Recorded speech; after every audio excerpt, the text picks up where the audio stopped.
स्वागत आहे मित्रांनो आपलं मराठी इम्पॅक्टमध्ये। नमस्कार मित्रांनो, या व्हिडिओमध्ये आपण काही सुंदर सुविचार पाहणार आहोत। तर चला तर सुरू करूयात। लोह चुंबकाप्रमाणे अहंकार नेहमी एकच दिशा दाखवितो, ती दिशा म्हणजे स्वतःची। परंतु चुंबकाप्रमाणे तो आकर्षण करीत नाही, तर दुसऱ्यांना आपणापासून तो दूर लोटतो। हाताच्या 5 बोटांसारखे आपण राहिले पाहिजे। यातले कुठलेच बोट एकासारखे दुसरे नसते, पण तरीही एखादी वस्तू उचलताना ही 5 बोटे एकत्र असतात। खरे तर 5च बोटे असतात, पण हजारो कामे करीत असतात, कारण त्यांच्यात ऐक्य असते। लबाडी ही तलवारीच्या घावासारखी असते। लबाडीचे परिणाम जखमेप्रमाणे भरून येतात, पण जखमेच्या वनाप्रमाणे लबाडी करणाऱ्याचे नाव लबाड म्हणून कायम राहते। डोंगरावर दगड घेऊन जाणे कठीण, पण तो वरून सोडा, एका क्षणात विनाशायास तो खाली येईल। सद्गुणांचेही तसेच आहे, ते अंगी बांधणे कठीण। आयुष्याला जीवन म्हणतात ते उगीच नाही।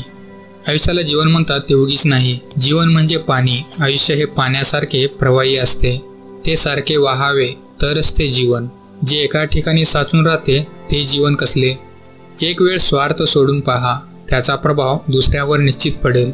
खात्री आहे की ते लोकही तुमच्या आत्मत्यागाचे श्रद्धापूर्वक अनुकरण करतील, आणि अशा प्रकारे तुम्ही सर्वजण आत्मशुद्धीद्वारा जेथे परार्थ ही स्वार्थ मानला जातो अशा त्या प्रशस्त पथावर जाऊन पोहोचाल। असामान्य माणसाची 3 लक्षणे असतात।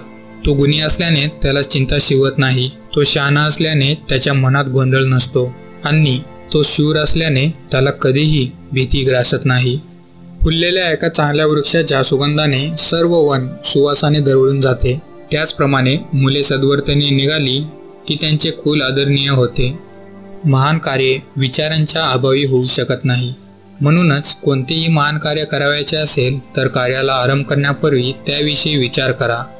झाडांना फळे येतात ती परोपकारासाठीच, नद्यांतून पाणी वाहते ते परोपकारासाठी, गायी परोपकारार्थासाठीच दूध देतात, आणि म्हणून या साऱ्यांवर पोचलेला आपला देह हा परोपकारासाठीच आहे हे विसरू नका। कुठून तरी उंचावरून पाणी आल्याशिवाय कारंजे उडत नाही, त्याचप्रमाणे हृदयाचे कारंजेही उच्च भावनांचे उदात्त विचारांचे पाणी जोरात आले तरच उडते। जोपर्यंत कोणतीही गोष्ट तुमच्या अनुभवाच्या व बुद्धीच्या कसोटीला उतरून खरी ठरत नाही, तोपर्यंत तरी ती कोणीही सांगितलेली असली तरी खरी मानू नका। आदर्शांचे अनुकरण करायचे म्हणजे त्यांचे गुण आपल्या जीवनात आणण्याचा प्रयत्न करणे होय। त्यांची नक्कल करण्याने त्यांचे अनुकरण होत नाही।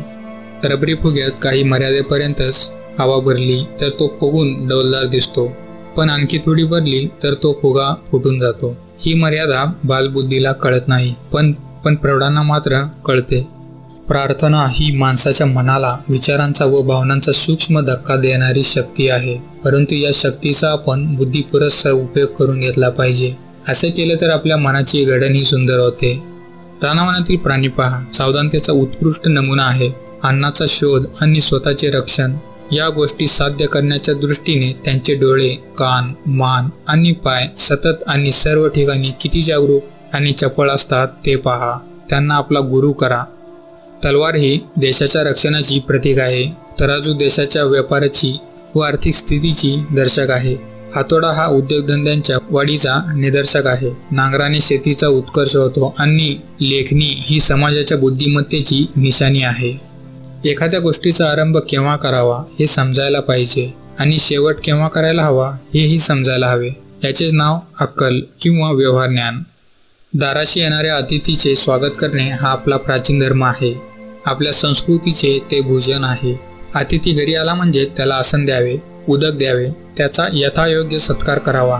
वेळोवेळी अतिथी आला तरी गृहस्थाने त्याला उपाशी ठेवू नये। अतिथी रूपाने प्रत्यक्ष परमेश्वरच येतो ही आपली श्रद्धा आहे। या श्रद्धेचे पालन म्हणजे अतिथी धर्म। तर मित्रांनो, हे होते काही सुंदर सुविचार। तुम्हाला यातील कोणता सुविचार आवडला ते तुम्ही कमेंट बॉक्समध्ये जरूर लिहून कळवा। व्हिडिओ आवडला असेल तर व्हिडिओला लाईक करा, शेअर करा, आणि चॅनलला म्हणजेच मराठी इम्पॅक्टला न विसरता सबस्क्राईब करा। धन्यवाद।